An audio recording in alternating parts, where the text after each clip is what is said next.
UCC possible है। और जो ये कह रहे हैं कि ये विविधताओं का देश है, भिन्नताओं का देश है, तो मुझे ये बता दें कि भिन्नताओं के देश में जितने भी पंथ हैं, किसी भी पंथ का कोई पर्सनल कानून है?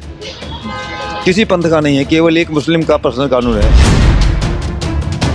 नहीं, किसी के धार्मिक मामले में हस्तक्षेप नहीं होगा। आज़ादी नहीं मिलेगी गुंडागर्दी करने की।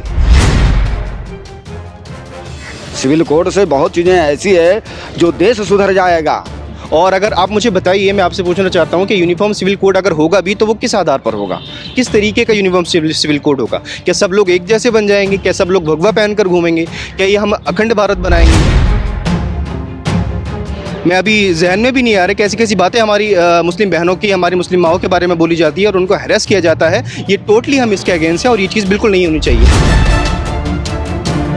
और ये शुरुआत है यूनिफॉर्म सिविल कोड की। हमें लगता है कि आगे चल के भी ऐसी चीज़ें हमें देखने को मिलेंगी, इसलिए हम इसके अगेंस्ट हैं। बात हो रही है कि एक देश एक विधान की, लेकिन अगर आप यूएससीसी के पैटर्न को जाकर के केरल में देखेंगे तो कुछ और कहती है, हमारे राज्यों में कुछ और कहती है। तो एक तरफ आप ये बात कहते हैं कि एक देश एक विधि एक विधान लाएंगे, दूसरी तरफ एक ही राज्य में दो तरह के बंटवारे के यूसीसी के आधार पर बंटवारा करेंगे, तो ये कहाँ से शर्म आएगी?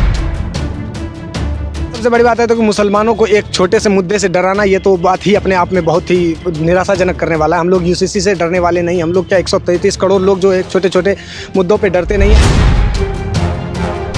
एक देश में एक विधान एक कानून चलेगा, लेकिन यहाँ पे तो एक विविधताओं का ये देश है।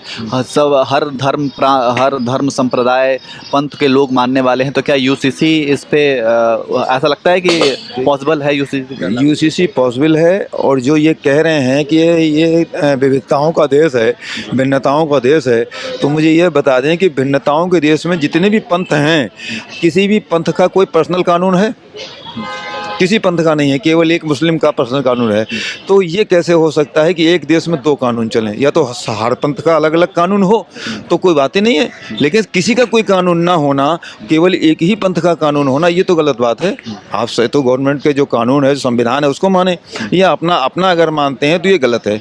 क्योंकि ना तो हिंदू का कोई कानून है, ना सिख का कोई कानून है, ना बौद्ध का कोई कानून है, केवल मुस्लिम का कानून है। तो आप कैसे चला सकते हैं? लेकिन हिंदू की आप जो बात कर रहे हैं तो उनका भी अलग अलग कल्चर रहा है। जैसे कि साउथ इंडियन जो हिंदू हैं उनका कल्चर अलग है, उनकी मान्यताएं अलग हैं, उनके अलग विधि विधान हैं। नॉर्थ के जो हिंदू रहने वाले उनका अलग है। तो कोई यूसीसी जो है उनको भी प्रॉब्लम दे सकती है? क्योंकि यूसीसी कहीं प्रॉब्लम नहीं देगी किसी को। उनका जो विधान है, जो अपना कल्चर है, कल्चर में कहीं भी कोई बाधा यूसीसी नहीं डालने वाली।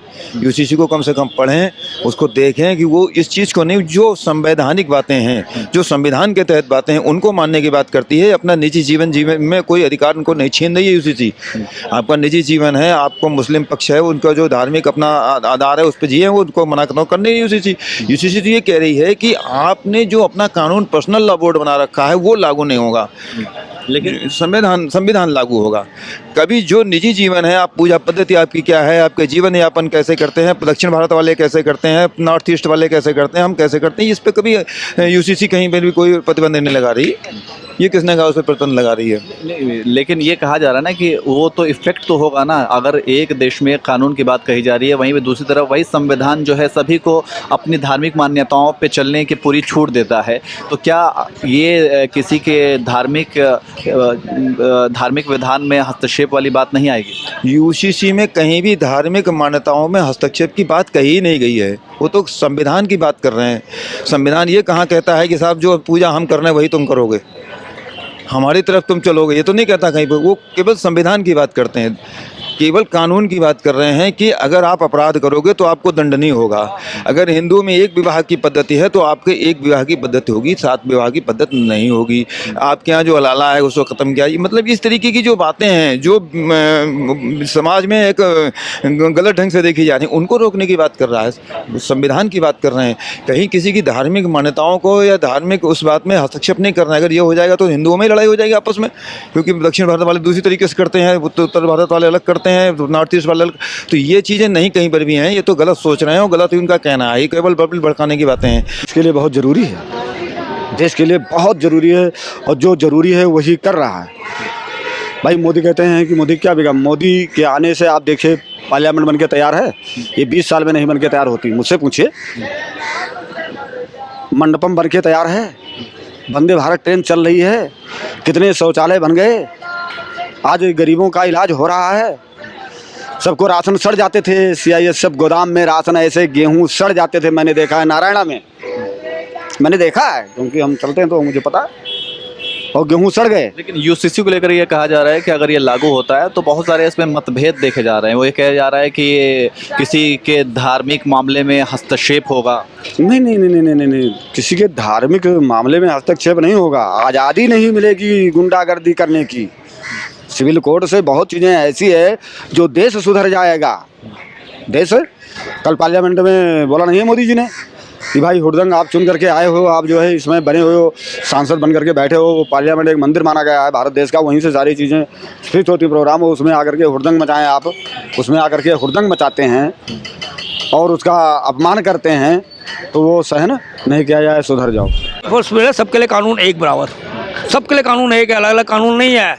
अच्छा सबका कानून एक हो जाएगा तो सबको सज़ा बराबर की मिलेगी, इसमें कोई भेदभाव नहीं किया जा सकता। ये भी कहा जा रहा है ना कि धार्मिक जो मामले हैं उसमें हस्तक्षेप होगा, जिसके अपने अपने पर्सनल लॉ हैं, जो धार्मिक मामले हैं उसमें हस्तक्षेप होगा यूसीसी। देखिए कहने को कुछ भी कह लीजिए, जब कानून सबके लिए हो जाएगा तो धार्मिक भी उससे बचा हुआ थोड़ी है, वो भी उसमें का जो किसी का धर्म का अपमान करेगा तो उसको भी सज़ा मिलेगी।